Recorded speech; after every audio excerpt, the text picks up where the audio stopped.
মহান সৃষ্টিকর্তার নামে শুরু করলাম। দেবিদ্বার উপজেলা মাধ্যমিক অনলাইন স্কুল থেকে সবাইকে সুস্বাগতম জানাচ্ছি। আমি বিনোদ চন্দ্র সরকার, সিনিয়র শিক্ষক, দেবিদ্বার সরকারি রিয়াজউদ্দিন পাইলট মডেল উচ্চ বিদ্যালয়। আজকে আমি যে ক্লাসটা দিতে যাচ্ছি সেটা হচ্ছে নবম শ্রেণী পদার্থবিজ্ঞান, ষষ্ঠ অধ্যায় বস্তুর উপর তাপের প্রভাব ও বস্তু তাপের প্রসারণ নিয়ে আজকে আলোচনা করব। তো যে সকল ছাত্রছাত্রীরা তোমরা নবম শ্রেণীতে আছো, তোমরা সবাই খাতা কলম নিয়ে প্রস্তুত হয়ে যাও। আমি শুরু করে যাচ্ছি। তো আমরা একটি ভিডিও দেখি। তোমরা দেখতে পাচ্ছ যে এখানে একটা দণ্ডাকার বস্তু, যেটাকে আমরা লৌহদণ্ড বলি, সেখানে তাপ দেওয়া হচ্ছে। তাপ প্রয়োগের কারণে আমরা দেখতে পাচ্ছি যে এটা প্রসারণ ঘটছে। সুতরাং তাপের কারণে দণ্ডের প্রসারণ ঘটে। আমরা দেখতে পাচ্ছি একটি মোমবাতি জ্বলন্ত, সেখানে একটি দণ্ড দেওয়া আছে। লৌহদণ্ডের সেই তাপের কারণে এটা প্রসারিত করছে। আবার তাপ অপসারণ করাতে কি হলো? তাপের অপসারণ করাতে তার সংকুচিত হলো। সুতরাং এই তাপের প্রভাবে বস্তুর প্রসারণ হয়, তাপের প্রভাবে বস্তুর পরিবর্তন হয়।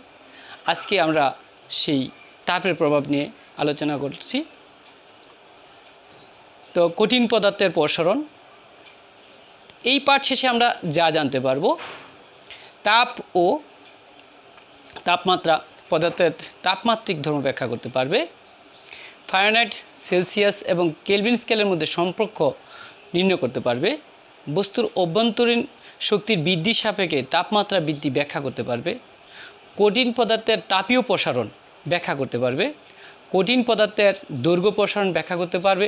কঠিন পদার্থের ক্ষেত্র প্রসারণ এবং ক্ষেত্র প্রসারণ সহগ নির্ণয় করতে পারবে। আয়তাকার কঠিন পদার্থের প্রসারণ নির্ণয় করতে পারবে এবং প্রসারণ সৃষ্ট গাণিতিক সমস্যার সমাধান করতে পারবে। প্রথমে আমরা আসছি তাপ এবং তাপমাত্রা কি। আমরা জানি যে তাপ এক প্রকার শক্তি, যা কোনো বস্তুর সংস্পর্শে আসলে ঠান্ডা না গরম অনুভূতি জন্মায়, তাই হচ্ছে তাপ।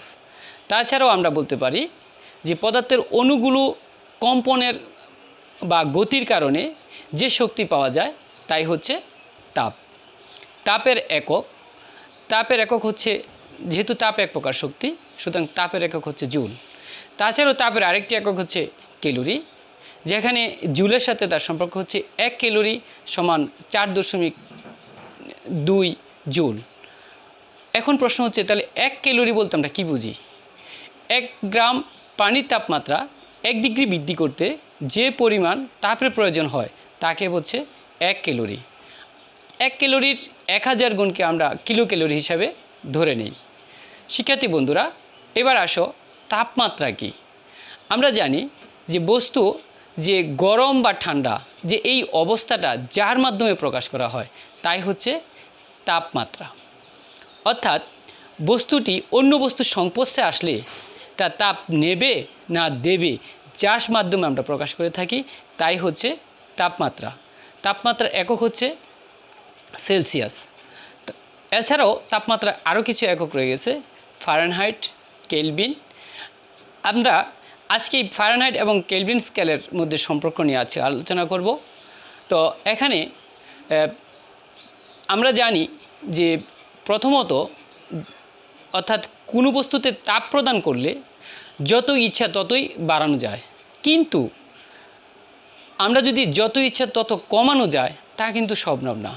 কারণ একটা তাপমাত্রা যত কম নেওয়ার চেষ্টা করি, কিন্তু একটা নির্দিষ্ট পরিমাণের নিচে আর নেওয়া যায় না। ওই তাপমাত্রাটাকে আমরা বলি শূন্যের কাছাকাছি, অ্যাবসোলিউট ভ্যালু, অর্থাৎ অ্যাবসোলিউট জিরো, যেটাকে আমরা বলি যে পরম শূন্য বলা হয়। এই পরম শূন্যটা বিজ্ঞানীরা এই পরমশূন্য তাপমাত্রাকে পরিমাপ করছে -273.1 ডিগ্রি সেন্টিগ্রেড। ঠিক ওই সময় ফারেনহাইটে হচ্ছে 0, কেলভিনে হচ্ছে এটা 0। এখন আমরা জানি যে এই কেলভিন স্কেলে আর ফারেনহাইট স্কেলে যে তাপমাত্রা, এখানে লক্ষ্য করো যে আমরা বলছি যে বিজ্ঞানীরা 273.15 ডিগ্রি সেন্টিগ্রেড অর্থাৎ পরম শূন্য তাপমাত্রা এই সেলসিয়াস স্কেলে হিসাব করা হয়েছে। ঠিক ওই সময় কেলভিন স্কেলে এই যে 0 ডিগ্রি কেলভিন, 0 কেলভিন, অর্থাৎ এখানে এই তাপমাত্রা আমরা সমান ধরে থাকি। সুতরাং আমরা যদি এটার সাথে 0 তৈরি করতে চাই 273.15 ডিগ্রি সেন্টিগ্রেডের সাথে আমরা কি যোগ করলে এটা শূন্য হবে, যে প্লাসের 273.15 ডিগ্রি সেন্টিগ্রেড যদি যোগ করি, যেহেতু যুগের সময় কেলভিনেও তত যোগ করতে হয়, অর্থাৎ ফাত্বিকের সময় কেলভিন স্কেল এবং ডিগ্রি স্কেল সমান, সেই ক্ষেত্রে 0-র সাথে যদি আমরা 273.15 কেলভিন হবে। সুতরাং এখানে আমরা যদি 0 ডিগ্রি সেন্টিগ্রেড ধরি তাহলে এখানে হচ্ছে 273.15 কেলভিন। তাহলে শিক্ষার্থী বন্ধুরা, তোমরা বুঝতেই পারছো যে যেখানে 0 ডিগ্রি সেখানে কেলভিন স্কেলে হচ্ছে 273.15। ঠিক তার সাথে তুলনা করে যেখানে 0 ডিগ্রি সেখানে ফারেনহাইট স্কেলে হচ্ছে যে 32 ডিগ্রি ফারেনহাইট। তো এখানে এই সম্পর্ক থেকে আমরা আজকে এই সেলসিয়াস স্কেল, কেলভিন স্কেল এবং ফারেনহাইট স্কেলের মধ্যে সম্পর্ক স্থাপন করব। তার পূর্বে আমরা পদার্থের তাপমাত্রিক ধর্মটা কি সেটা সম্পর্কে আমরা একটু জেনে নিই। যে আমরা জানি যে পদার্থের মাঝে যদি তাপ দেওয়া হয় তাহলে তাপের কিছু পরিবর্তন হয়।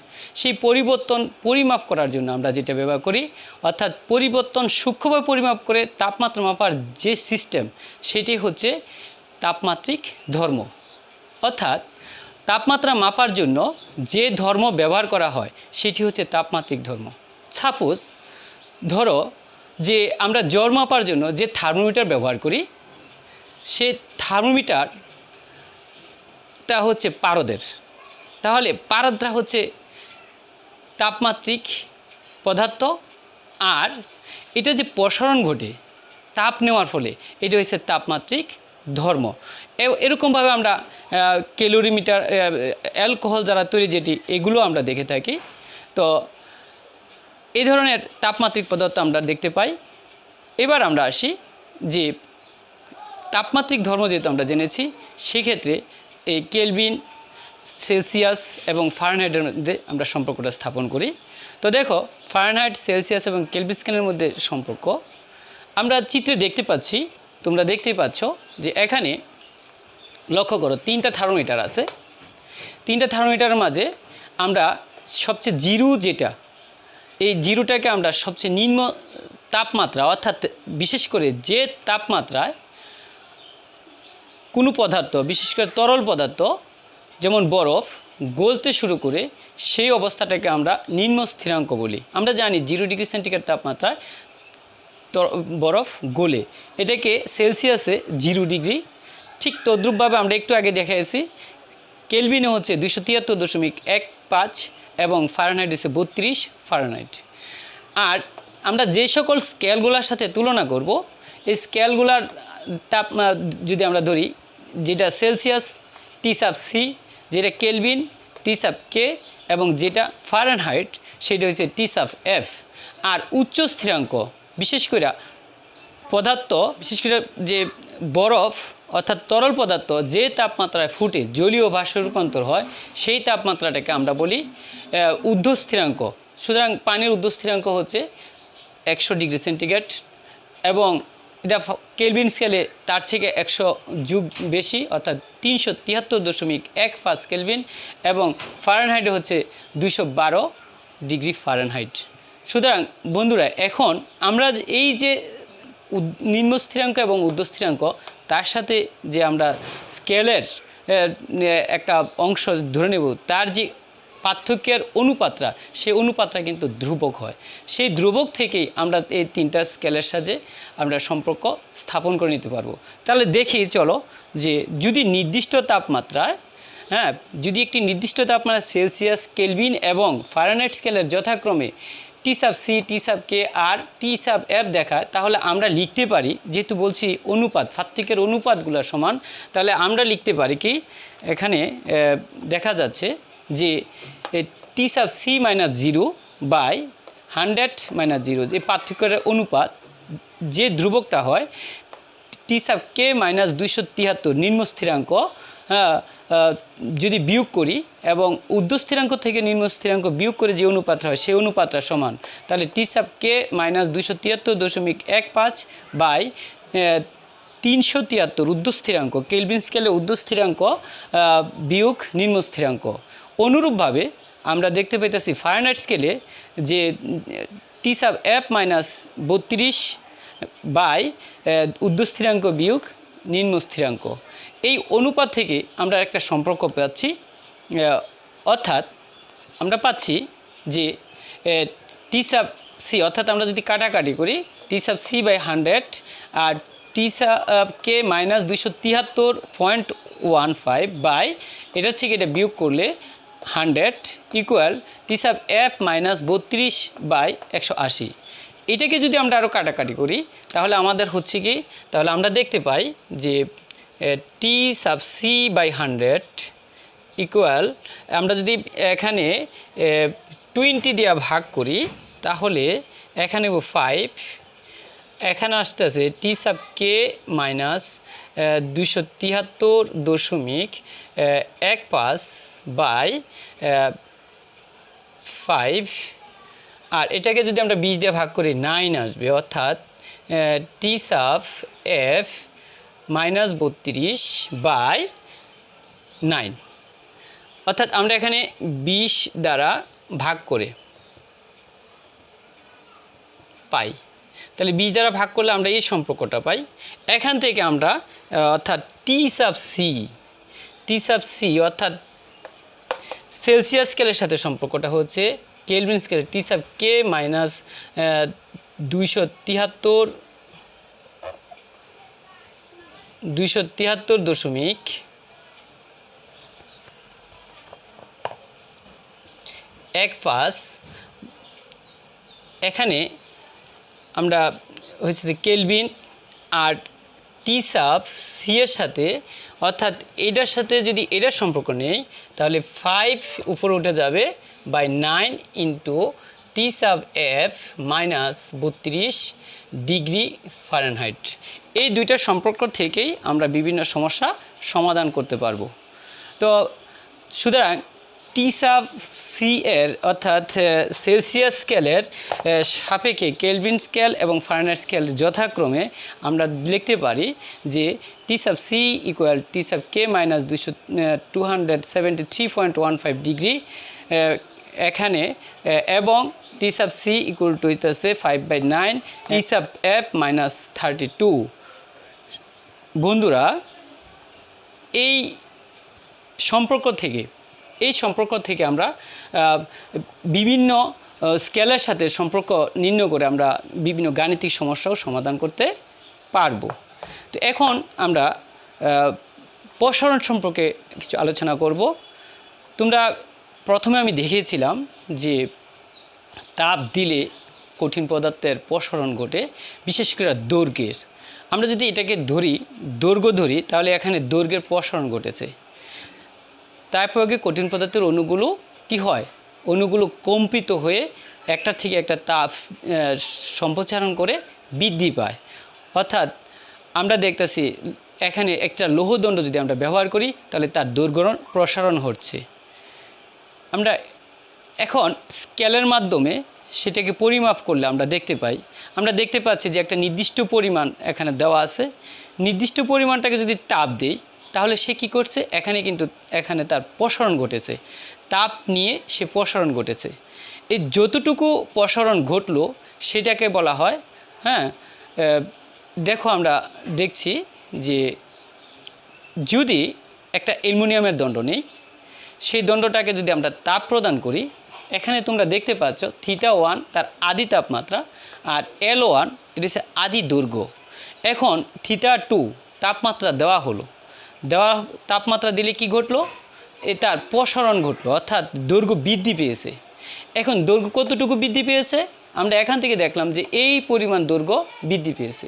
তাহলে এটাকে আমরা কি লিখতে পারি, দৈর্ঘ্য বৃদ্ধিটা হচ্ছে যে L2 মাইনাস L1, আর তাপমাত্রা বৃদ্ধিটা কি হচ্ছে θ2 থেকে θ1 যদি বিয়োগ করি তাপমাত্রা বৃদ্ধি। এটা অনেক সময় আমরা ডেল থিটা দিয়ে লিখি, এটা অনেক সময় ডেল এল দিয়ে আমরা প্রকাশ করে থাকি। সুতরাং এখানে এই সম্পর্কটা ডেল থিটা এবং দৈর্ঘ্য প্রসারণ, এই দৈর্ঘ্য প্রসারণটা হচ্ছে তার আদি দৈর্ঘ্য এবং তাপমাত্রা বৃদ্ধির গুণফলের সমানুপাতিক। আদি দৈর্ঘ্য এবং তাপমাত্রা বৃদ্ধির গুণফলের সমানুপাতিক।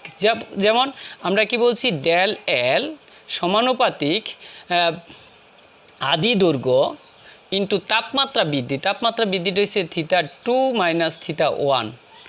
এই ক্ষেত্রে এটার জন্য একটা সমানুপাতিক আসবে, অর্থাৎ ডেল এল ইকুয়াল একটা ধ্রুবক আসবে। এই ধ্রুবকটাকে আমরা আলফা দ্বারা প্রকাশ করি, এটাকে দৈর্ঘ্য প্রসারণ সহগ বলা হয়। তাহলে L1 θ2 মাইনাস θ1।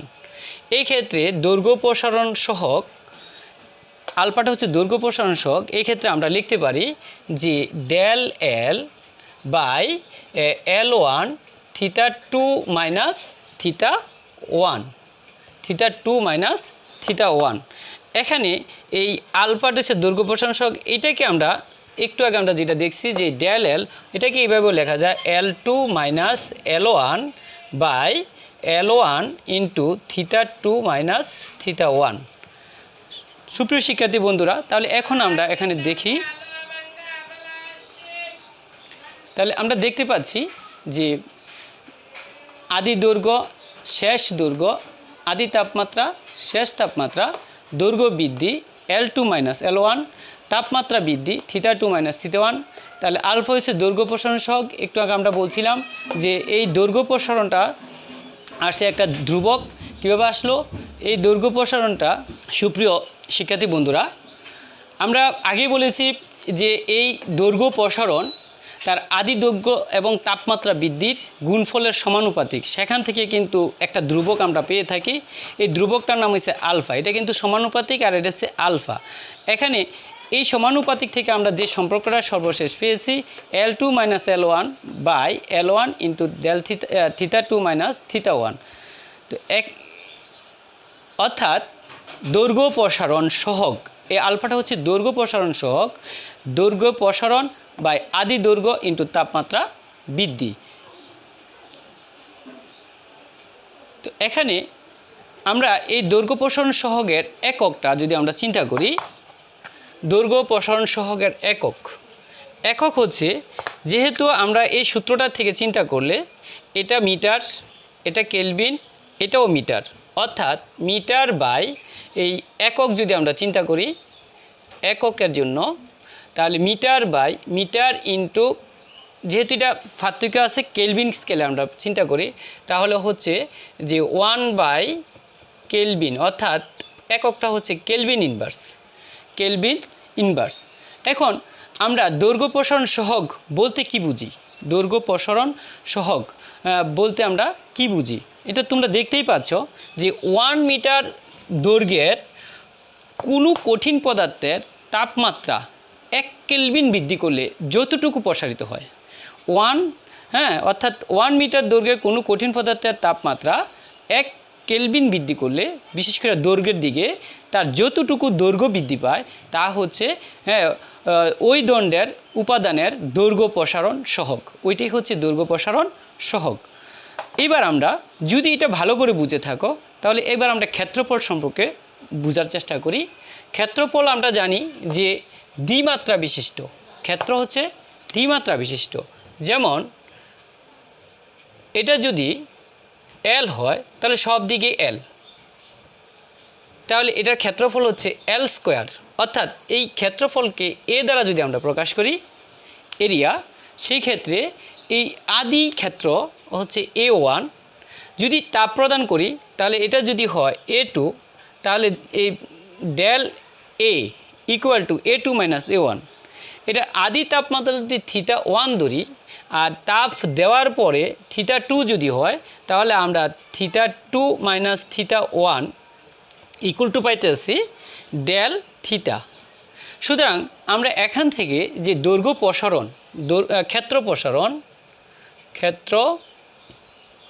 প্রসারণটা যে বৃদ্ধি পায়, এই ক্ষেত্র প্রসারণটা আমরা কি ধরতে পারি, এই ক্ষেত্র প্রসারণটা তার আদি ক্ষেত্রফল এবং তাপমাত্রা বৃদ্ধির গুণফলের সমানুপাতিক। তাহলে আগেরটার সাথে একটা মিল আছে, অর্থাৎ আমরা দেখতে পাচ্ছি যে ডেল এ সমানুপাতিক আদি ক্ষেত্রফল ইন্টু তাপমাত্রা বৃদ্ধি সমানুপাতিক, গুণফলের সমানুপাতিক। তাহলে এটার জন্য একটা ধ্রুবক আসবে, এই ধ্রুবকটাকে আমরা ধরি বিটা, এটাকে বলা হয় ক্ষেত্র প্রসারণ সহগ, বিটাকে বলা হয় ক্ষেত্র প্রসারণ সহগ। তাহলে A1 θ2 মাইনাস θ1। এখন আমরা যদি এখানে বিটা ইজ ইকুয়াল টু নির্ণয় করি, তাহলে del A by A1 into θ2 minus θ1 পাচ্ছি।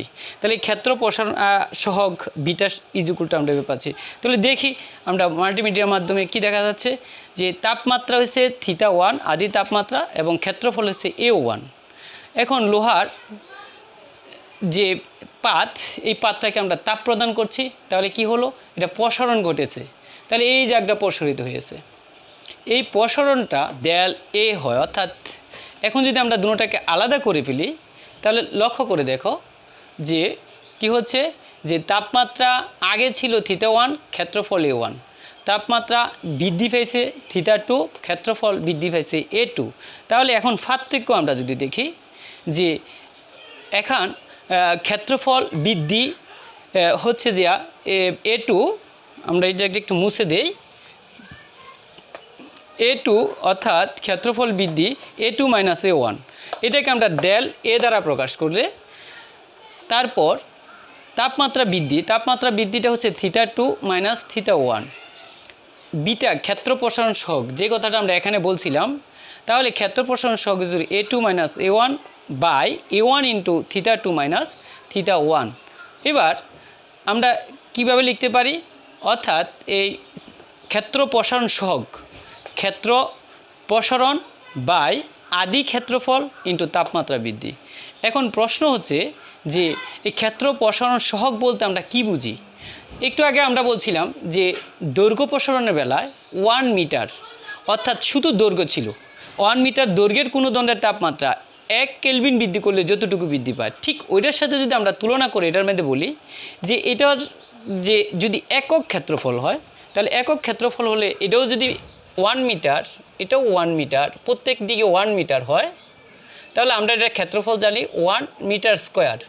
এই 1 মিটার স্কোয়ার ক্ষেত্রফল এর প্রসারণ ঘটাতে যদি 1 কেলভিন তাপমাত্রা বৃদ্ধি করা হয়, তাহলে ক্ষেত্রফলটা যতটুকু প্রসারিত হয় তা হচ্ছে ক্ষেত্র প্রসারণ সহগ। সুতরাং আমরা দেখি বন্ধুরা যে এখানে কি আছে, 1 মিটার স্কয়ার ক্ষেত্রফলের কোনো কঠিন পদার্থের তাপমাত্রা 1 কেলভিন বৃদ্ধি হলে যতটুকু ক্ষেত্রফল বৃদ্ধি পায় তাকে ওই পদার্থের উপাদানের ক্ষেত্র প্রসারণ সহগ বলা হয়। এবার আমরা দেখব, যেহেতু ক্ষেত্র প্রসারণ দেখেছি, তাহলে আমাদের আয়তন প্রসারণও ঘটবে। তাহলে কি হলে আয়তন প্রসারণ ঘটবে, আয়তাকার বস্তু হলে। তো চলো আমরা আয়তাকার বস্তু সম্পর্কে যদি দেখি, যে আমরা জানি এটা একটা যদি ঘনক হয় তাহলে তার দৈর্ঘ্য প্রস্থ উচ্চতা আছে, আর সব দিকে যদি L1 দৈর্ঘ্য বিশিষ্ট হয় তাহলে আমরা কিন্তু L³ পাবো। অর্থাৎ ক্ষেত্র যদি এটাকে ভলিউম ধরি ডেল ভি L³ দৈর্ঘ্য পূরণ প্রস্থ পূরণ উচ্চতা, যদি আমরা এটা ঘনক ধরে থাকি তাহলে লক্ষ্য করো যে এখানে একটা ঘনক আছে যার আদি তাপমাত্রা হচ্ছে θ1 এবং আদি এই তলের ক্ষেত্রফল হচ্ছে A1। তাহলে আদি আয়তন হবে V1, আদি আয়তন হবে V1। যদি আমরা এখানে কি করি, তাপ দিই, তাহলে এখানে আমরা এই আদি আয়তন এটা হবে V1, এটা হবে V2। আমরা যদি এরকম দেখি V1 আর V2, তখন তাপমাত্রা বাড়লো θ2।